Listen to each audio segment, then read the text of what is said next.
Good afternoon, everyone, or good evening if you're watching this in the UK or other countries abroad. I'm delighted to see Fiona Barton again. The first time we saw her was in 2016 when she came to visit the Poison Pen with her book, The Widow, which went on to become a huge bestseller. And now we have her fourth book, which is Local Gone Missing. And it's out, I guess it was out, is it out today? Is actually today publication day? Well, a toast to you. There we go. I love it. Thank you. My poor mug of tea. Sorry. Well, I tell you truthfully, we do so many Monday events, I've kind of lost track of, when books publish. But anyway, how very nice to spend the evening of your publication day with you, Fiona. I've missed you. Absolutely. Yeah, I'm thrilled. Yes. And I was beginning to wonder whether this day would ever come, but it has. And hurrah for that. That's true. It's been 3 years since The Child, hasn't it? Yeah. Since The Suspect actually was the last one. Oh, sorry, right. It was The Widow and then The Child and then The Suspect, right? That's right. Yeah. It's been, longer than I anticipated. Let's put it like that. Things happened. Life has intervened for all of us in so many ways. Quite. So for those of you not familiar with Fiona, I looked up a little bit of her background, and I have to say that like many successful writers, particularly crime writers, she has a background in journalism. Senior writer at the Daily Mail, news editor at the Daily Telegraph, and chief reporter at the Mail on Sunday, where she won Reporter of the Year, among all her other interesting activities. But I do think, Fiona, that working on a newspaper is a great advantage in terms of, work ethic, story structure, learning dialogue. What are all the things that you see that training as a journalist has brought to you as a novelist? Absolutely. There are things that I've had to unlearn, but I hope I've kept the best. So, my writing style is still very reportery, really, short, sharp. But I had to unlearn putting the whole story in the first paragraph. The upside down structure for a thriller. But also I'd never written at that length, when I set out on my first book. So just expanding and letting yourself expand and invent. It was tough. It was tough at the beginning because there's such different styles. But I think I'm more comfortable with it now. But being a journalist, it meant that I collected that, fantastic cast of characters along the way. All the different people I spoke to, I interviewed, I watched in court, and, it really gave me such a leg up when it came to writing fiction. I believe that one of the hallmarks of people who've been trained as journalists is that their dialogue is so good because they're used to, interviewing people, listening and recording their answers. And so they seem to be comfortable with it. We have Michael Connelly is an easy example, but there are all kinds of other people who come to us from that background. The other thing that we've heard talking to people with that background is that writer's block doesn't really come up because you can't have writer's block if you're a reporter. You just soldier on. You've got to. Yes, I'm afraid, yes, we don't have the luxury of writer's block. If they say they want 1,000 words, in a couple of hours on a subject that you know nothing about, you've got to produce it. But it's interesting, the thing about dialogue, because I think what we do as reporters is we listen to exact quotes. We record people's speech patterns, whereas it's easy to clean things up. Do you know what I mean? In that somebody might repeat something or lots of ers or ums, but as a reporter, you take it all down. And so it gives you a feel for how people do talk. I think that's come in very useful for me. So The Widows, I understand it was a story that gestated with you for, let's say, a longer time than a baby would have. What inspired it? Because I remember you're coming to the store. You were here for an American tour and heading, I think, to the American Library Association conference or something similar when you came to visit. That's right. Yeah. It was The Widow, as you say. It was, more sort of an elephant's gestation than a human. It took a long time, but first books often do, don't they? Because nobody knows you're writing, so you just pootle along, and when it's done, it's done. But the inspiration for it really was the court reporting that I did, and watching the women in court standing by their man, sometimes wives, sometimes mothers, and wondering, what they really knew, and how you were hearing, how they were hearing for the first time, perhaps, the full extent of what their loved one had done. It's very easy to sort of, put a spin on things for yourself, but in court, there is no spin. It's all there.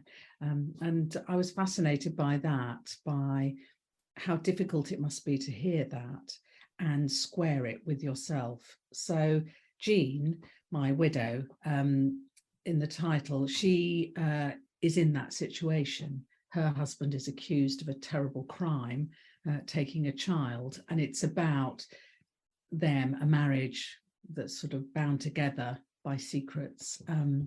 And I just loved how that would work, the public face and what's happening behind doors. So, it's an interesting question when somebody is arrested. Mostly it's a man and the wife, but occasionally it could be the other way around.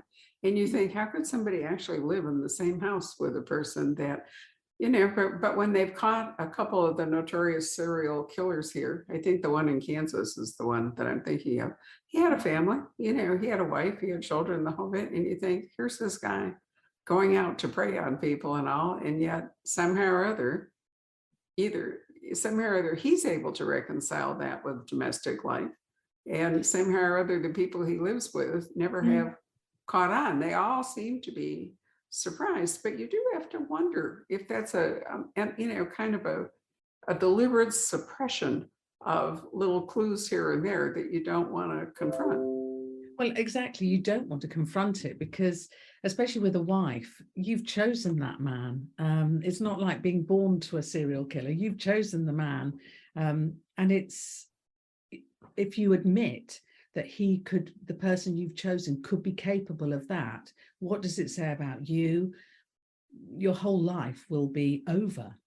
So I think that there must be quite a deal of looking away, if you like, not believing that it's possible. I mean, it is pretty hard to believe, isn't it, that your husband is a serial killer?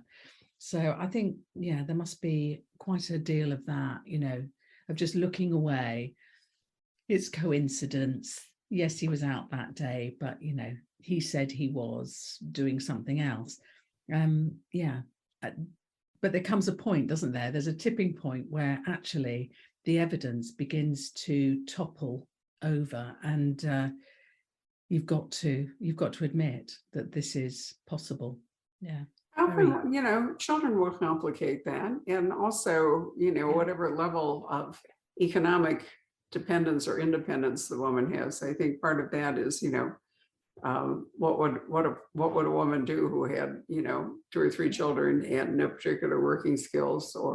But there are also examples of women who have very high lifestyles who've killed to protect it when their husband has been accused of something. I just read a book the other day, and that was the entire crux of the book, is that this woman ended up murdering the person who would expose her husband because she didn't want to lose her very fancy lifestyle. So do you think it's a peculiarly English topic to do these domestic dramas rather than the noir hard-boiled detective or the big American thriller? Is the smaller community and stage somehow more British?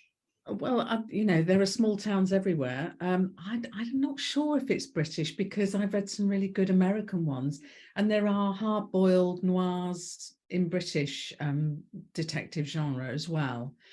There's been a bit of a flowering, as you know all too well, of this sort of genre, this sort of behind closed doors domestic noir, whatever you want to call it.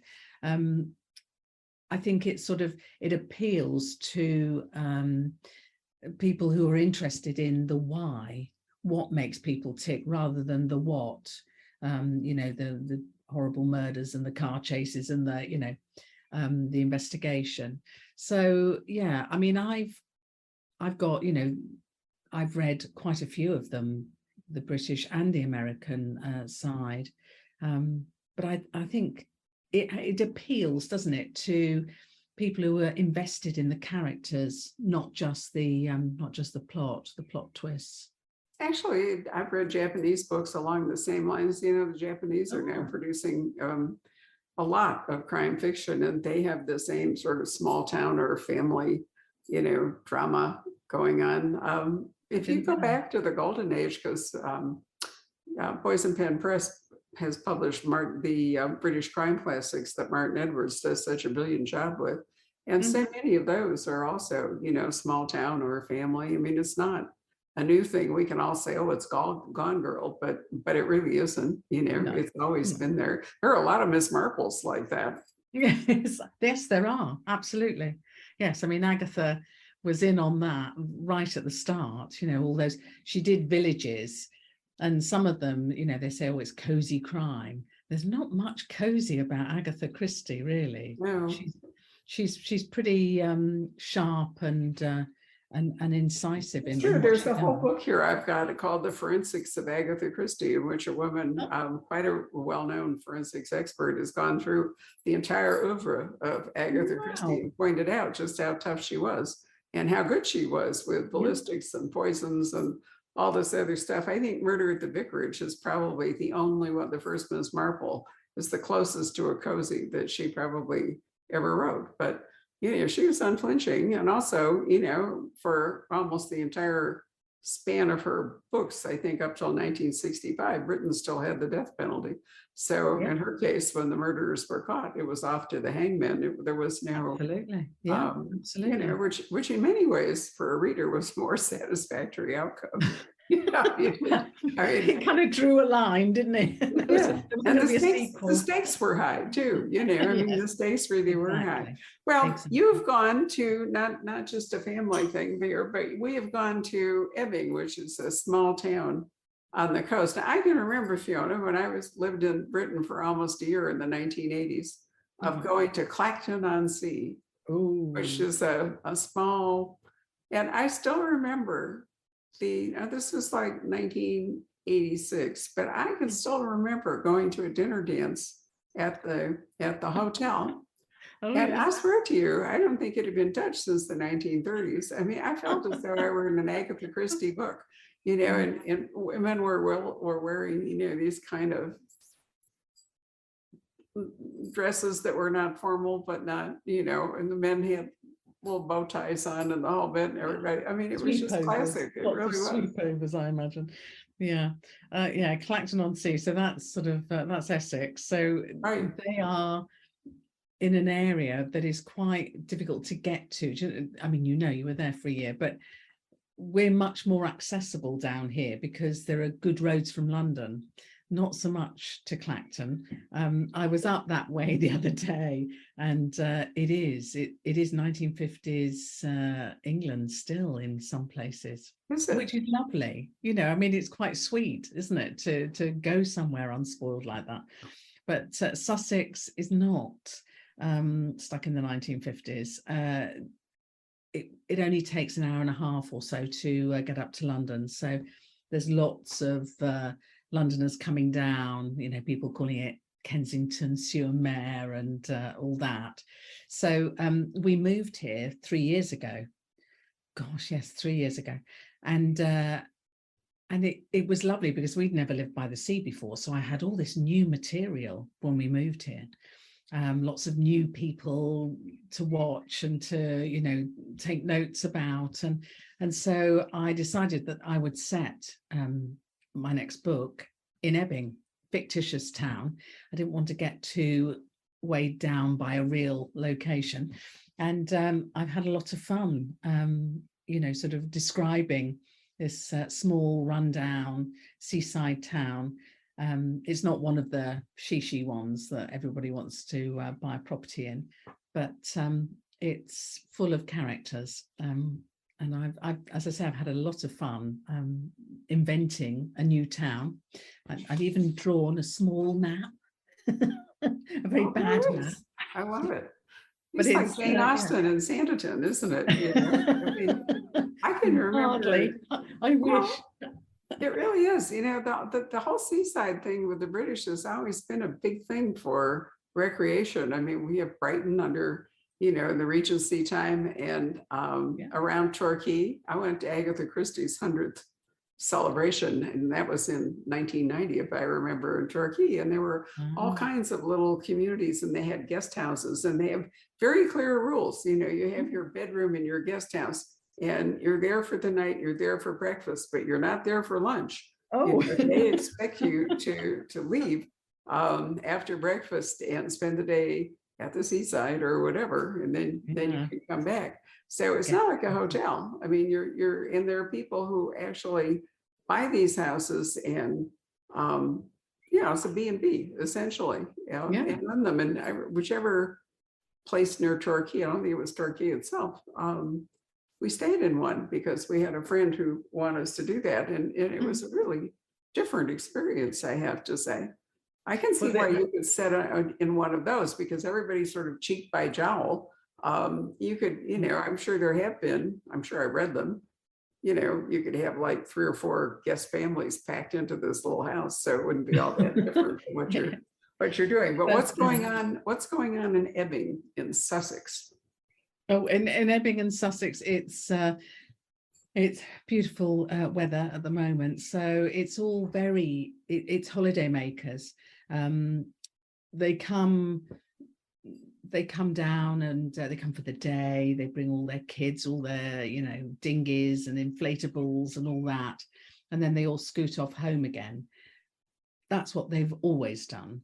So the day trippers, fine, but now it's the weekenders. COVID has meant that people have realized that they can work from home, and their bosses allowed it.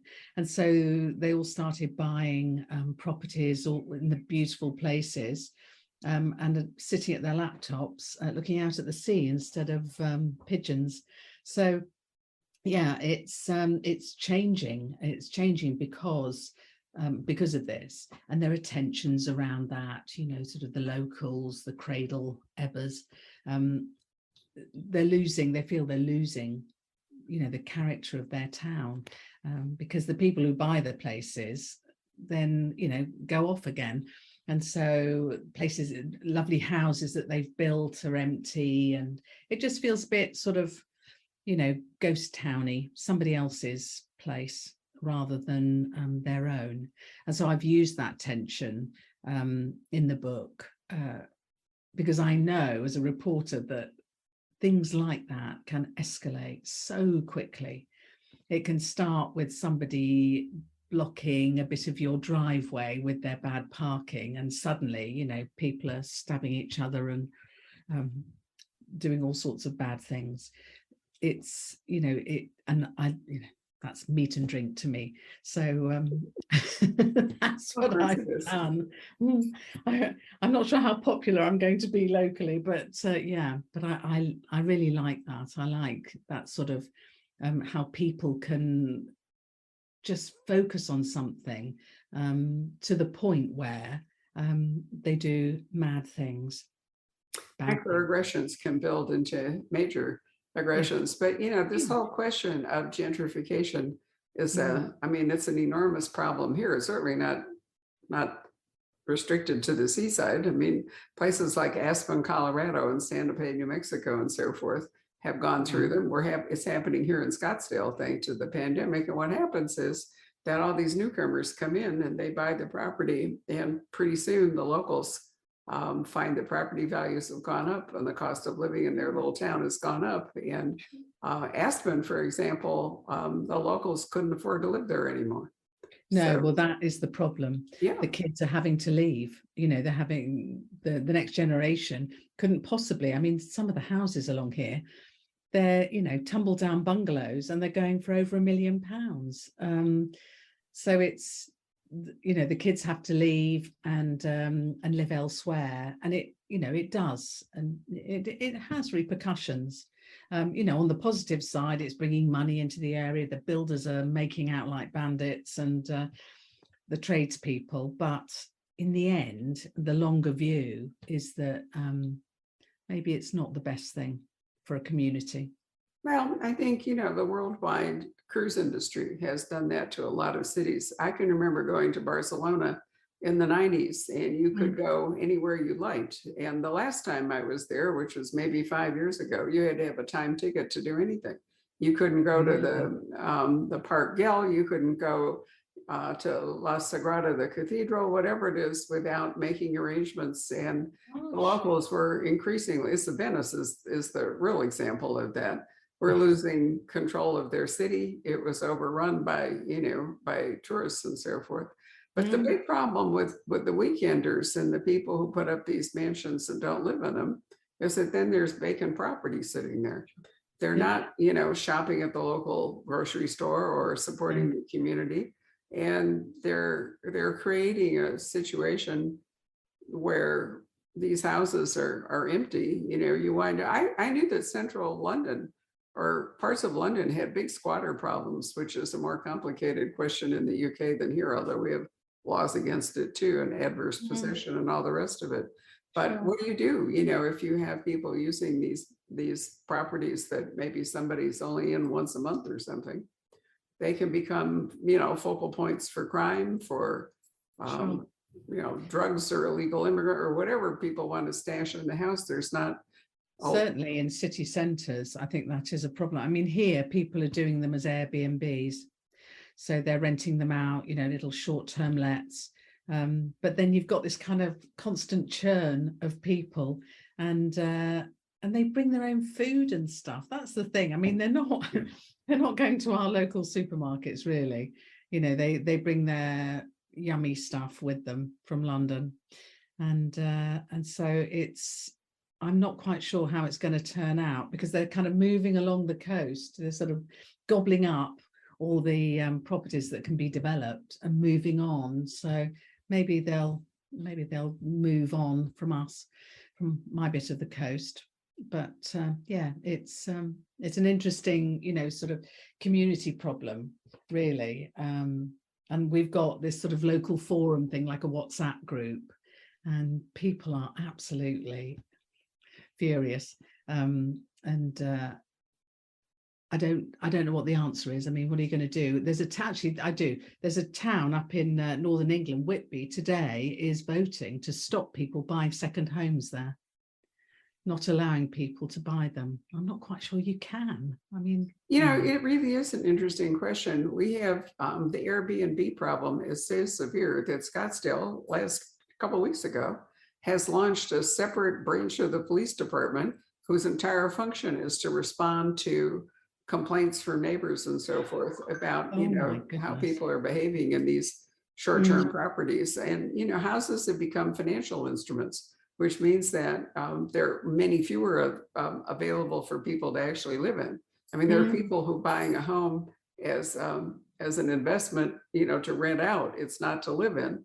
And that is an entirely different thing. But we digress. Let's talk about what happens in your book. So interesting, though. I know it was, and I didn't mean to get so carried away. But your title is a change, because we went from the widow and the child and the suspect, and now you have local gone missing, which is slightly different. So how do you feel like this? How do you feel this book differs from your earlier books, if it does at all? Oh, it does. In several ways, but I suppose the main thing is that Kate is not in it. So I don't have a journalist at the heart of it. I thought after The Suspect, she needed a bit of a lie down. So she'd had a hard time in The Suspect. So I wanted to try something new, and we'd moved to the seaside town, and I had some ideas of storylines, and I decided that I would have a detective at the heart of it, original. But I wanted a woman detective, and I wanted a woman who was at a bit of a crossroads, well, at a major crossroads, actually. So Elise King, my detective inspector, she's on the major crime team, very ambitious, in her early 40s, and thinks she's got everything sorted. She's done all the hard work. She's, you know, she's on the way. She's on the career ladder. Everything's going great. She's got a great partner who wants the same thing as her. They don't want kids. They want to do their careers. And then the whole thing implodes, as it does sometimes. And so the relationship ends rather brutally, and she finds, and she's diagnosed with breast cancer. And I knew that I wanted her to face something that would challenge everything she thought she was. And so I went for breast cancer because I've got friends who've had it, and it's that feeling that, will I ever be the woman I was? You know, can I ever go back to what I could do before? Because it, you know, the treatment is so horrific, effective, but horrific to live with. And so I had Elise basically sitting at home on sick leave, doesn't think she can ever trust herself to run a case again. And but unluckily for her, she's living next door to a new neighbour. She's just moved into the seaside town, and her neighbour Ronnie is so thrilled that she has a murder detective living next door. She gets her involved in a small, you know, nosing around type investigation into a missing man, the local who's gone missing, while the police are dealing with something more serious. And it's about her kind of finding her feet again, her detective chops again, and how things are never what they seem. Several dark turns ensue as they try and find out what happened to Charlie, the local sweetheart old bloke who, you know, does charity work, has a disabled daughter he's absolutely devoted to, awful wife. And so it starts off with, you know, with her just, you know, doing a bit of, you know, where might he have gone, and it develops from there, really. Is she a serving police officer, or is she on hiatus here while she's Oh, recovering? no, she's on hiatus. That's, she should not be doing it. Right.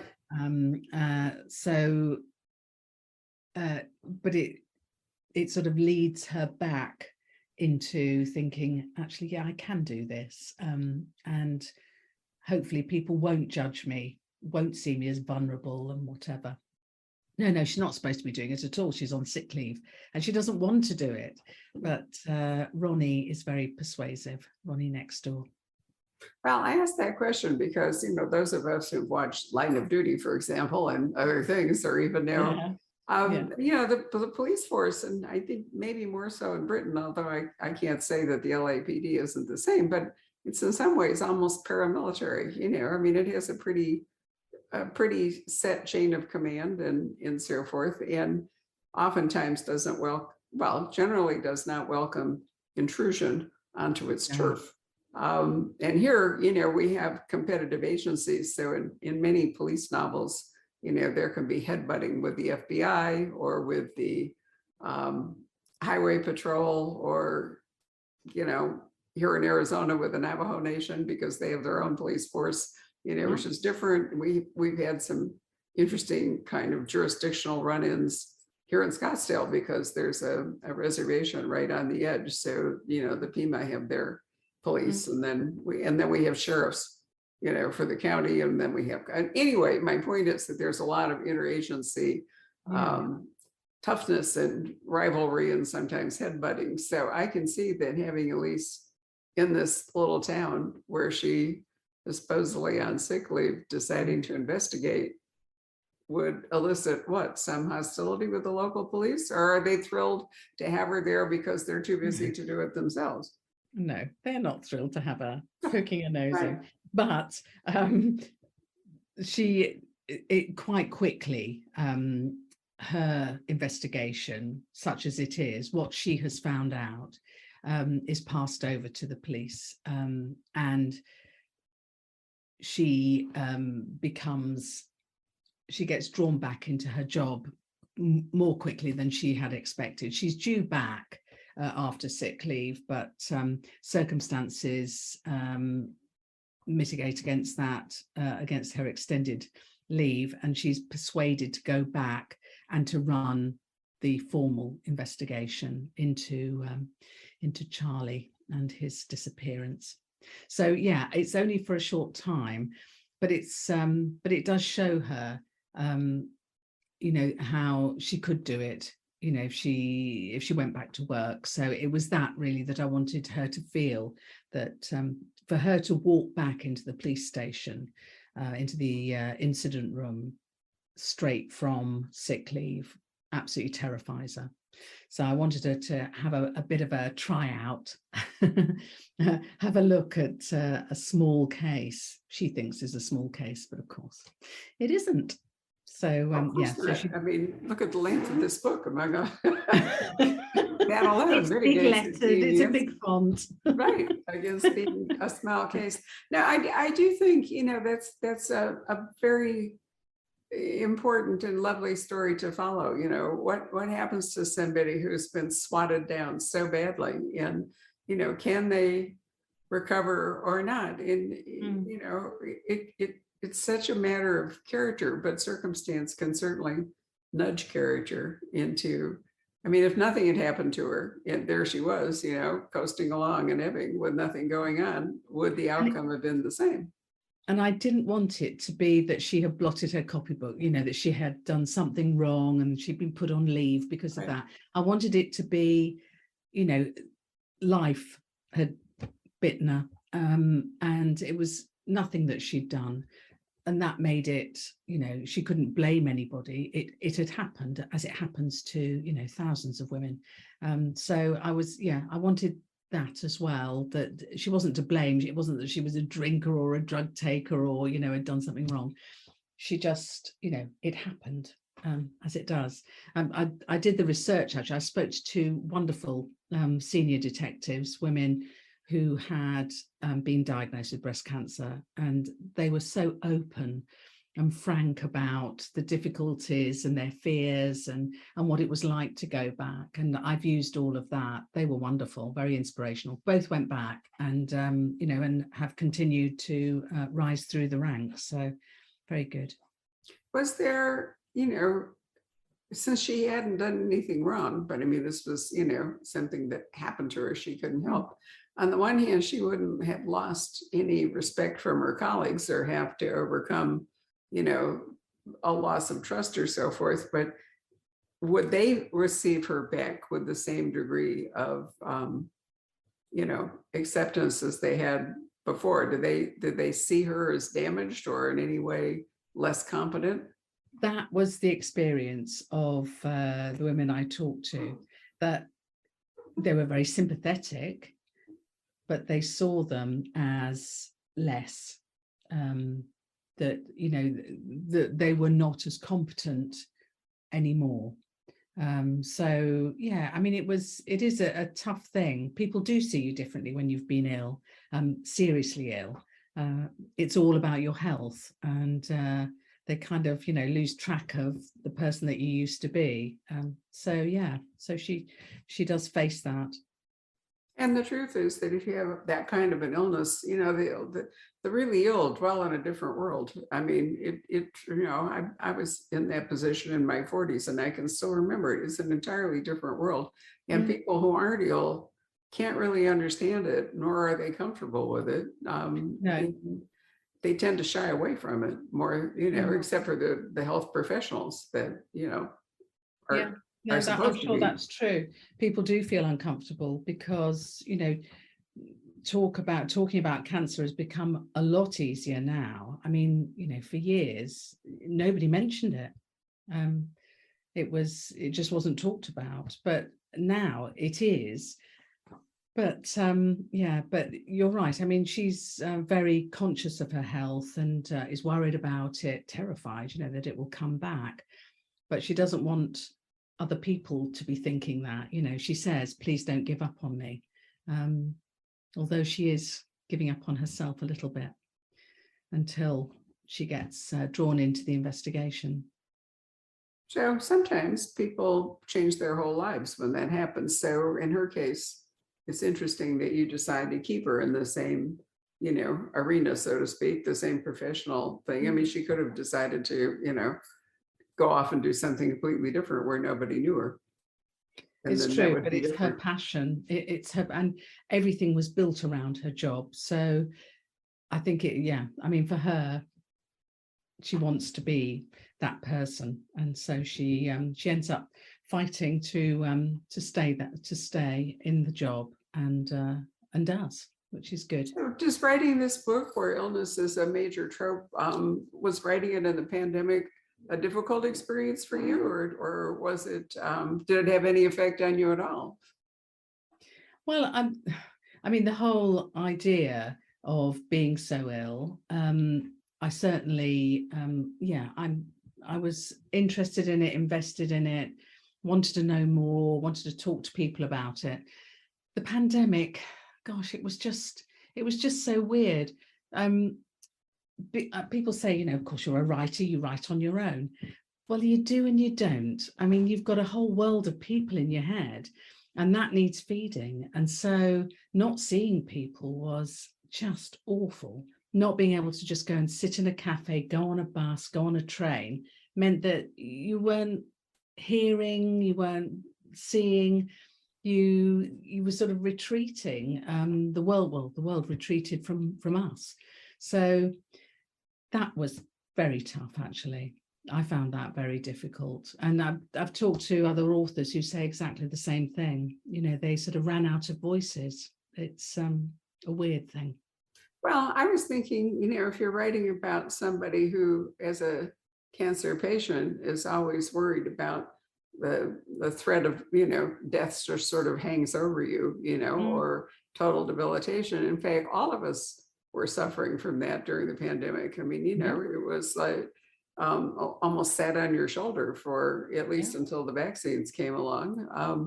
And so, it's different in the healthy population to have somebody like her and somebody worried about, the recurrence of cancer and what she would have to do to survive that. But when everybody is, conscious of that, it's a little bit different.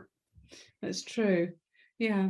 I mean, it's as you say, the vaccines came along, and things started to open up, but it was it was very, very tough for everybody. Like the plague years, I mean, I've read so much historical fiction, and they came along in England anyway. I think in the Charles the First reign and all, they would come around and lock you up in your house. They would come along and nail the house shut and hope you survive. They did that in Wuhan, didn't they? I mean, they did it in China. They practically nailed you into your house. They dealt with it in different ways, I think. But it's interesting that the same dynamic that prevailed 500 years ago is back, because really nobody knows what to do when there is that kind of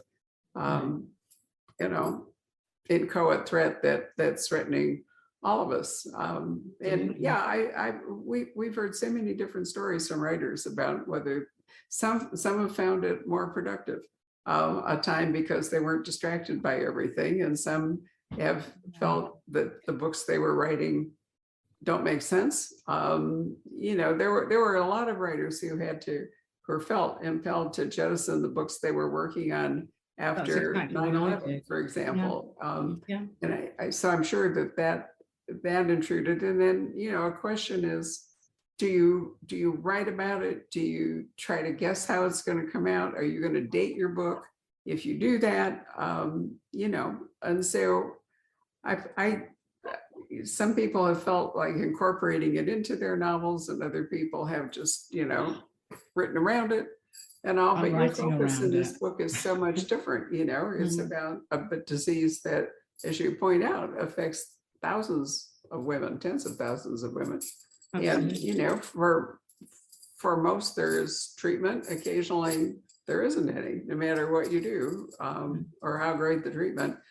It comes back and it can be devastating. So, but if you're going to write about breast cancer maybe 50 or 60 years from now, your book would feel dated because no doubt medical advances would, would change the outcome. So Hopefully. yeah, I mean, every book is a kind of, reading the Golden Age mysteries, they seem, dated to us and they're historical, but they weren't when they wrote them. No, they weren't. Christie's books were contemporary when she wrote them. Yeah, yes, that's true. But I was keen not to have the pandemic in. And in fact, I'm writing another Ebbing book at the moment, and I have placed it in the month before lockdown because it will just date it immediately. Yeah. And I wanted to avoid that. So I've got enough illness going on.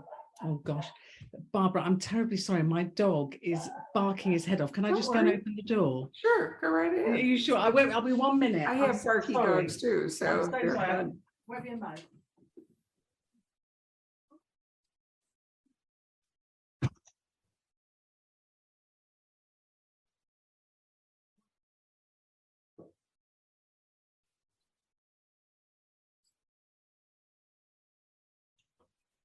Barbara, where are your dogs? Where are my dogs? My dogs are currently at the dog groomer, so that's why they are not doing sympathetic barking. But my dogs, the little ones, I have to tell you, Fiona, it's been a whole thing. We had an older dog who never reacts to, television and barking dogs, but our puppies, we've adopted 2 Cavapoo puppies, and they just turned, or about to turn, a year old. They are so tuned to the TV, and I'm telling you, the minute a dog barks, they just go crazy. It's like Teddy all does. over the place. How about you, Patrick? Patrick, come and join us. Ted, come here.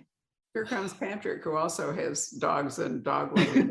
Yeah. Yours react to, to TV or something, Patrick? Oh yeah. That's me crazy. Definitely. My couple of my cats watch TV too. They'll just sit there transfixed. I love it. Well, we had 2 dogs that never paid attention, and now we have 2 that just go absolutely nuts. So Fiona, so you've decided you like Ebbing enough, well enough that you're going to continue and not go back to Kate, or is she going to come to Ebbing? I think never say never, but no, book 5 is set in Ebbing and has D.I. King again.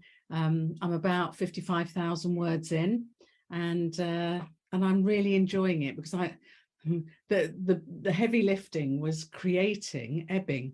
I thought, oh, this will be great. This will be really fun creating a town. It is so much hard work because it's never ending. Every time you think, oh yeah, that's it, there's somebody else has got to be involved, and where is his house and all the rest of it. So I now have the town. I now have Elise, who I love.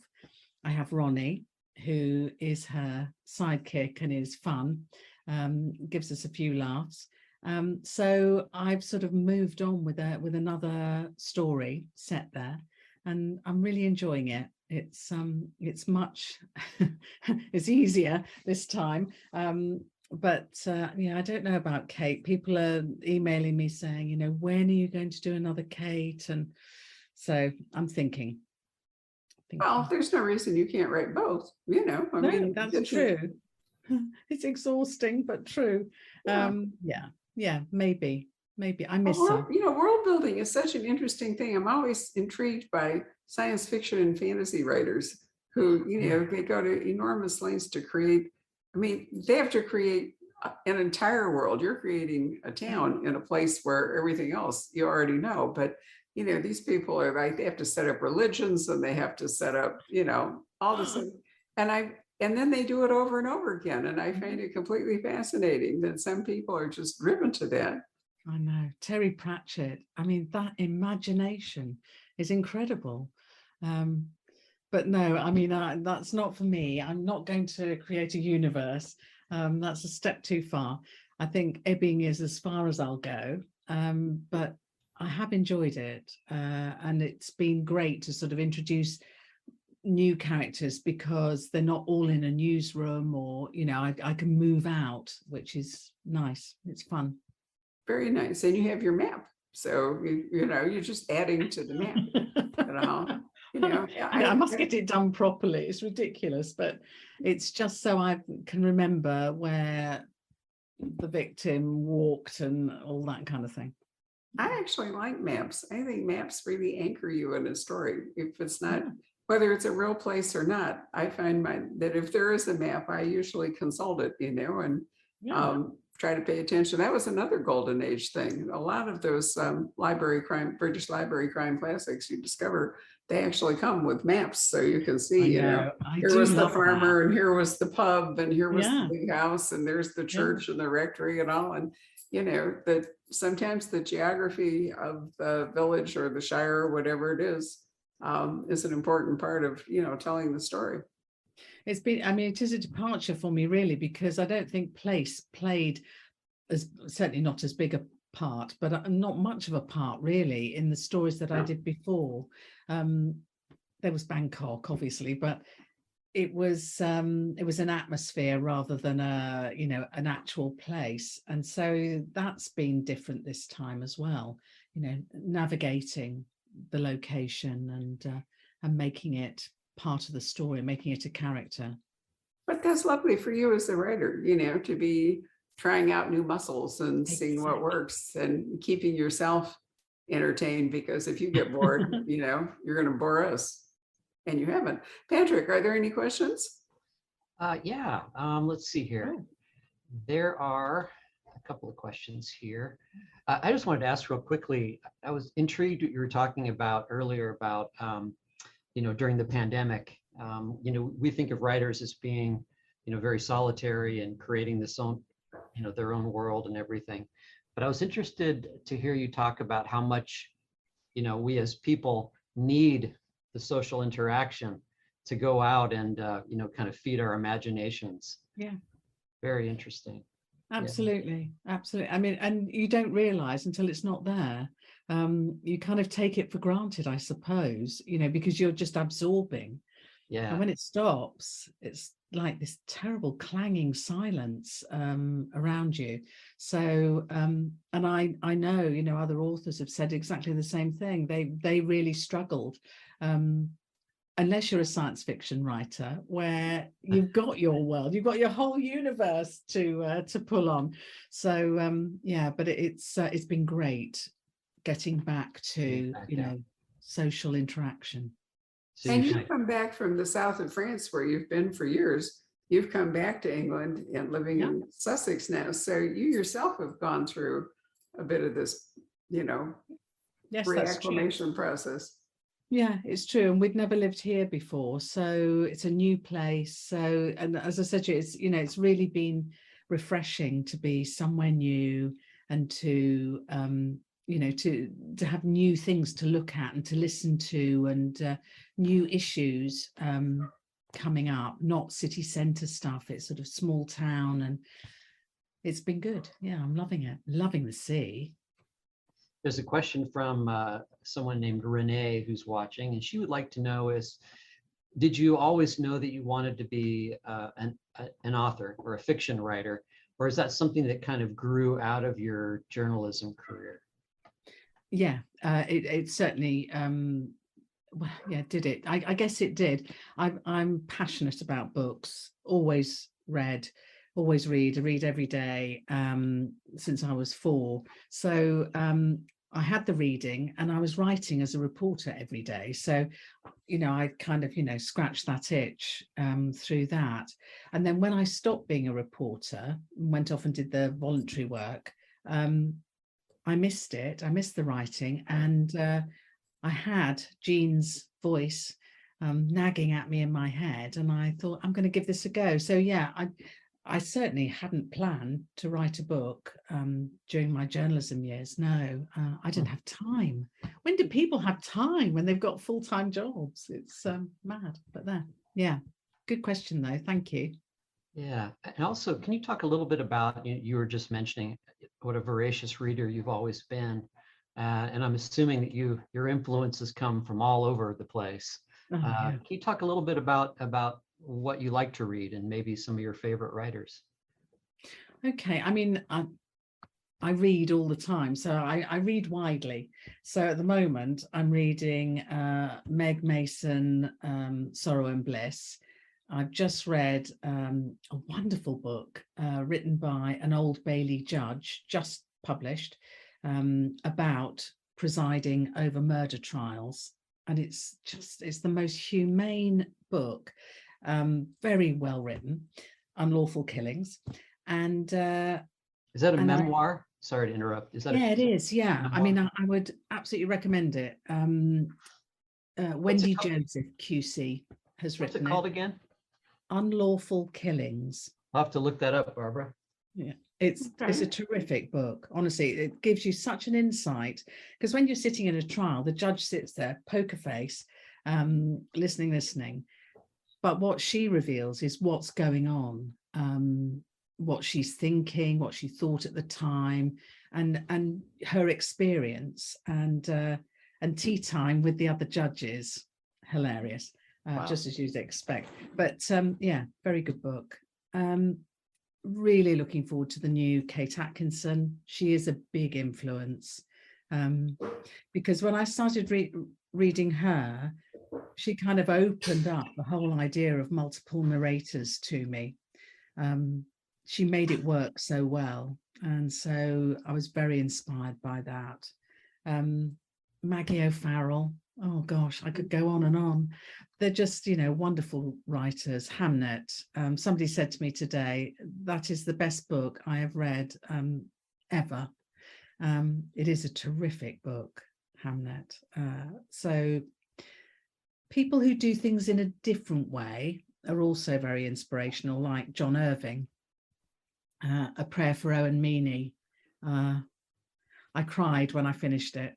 I was, bereft that it had ended, but he was so odd, but so successful at drawing you into that strange, bizarre world. I loved him. Yeah.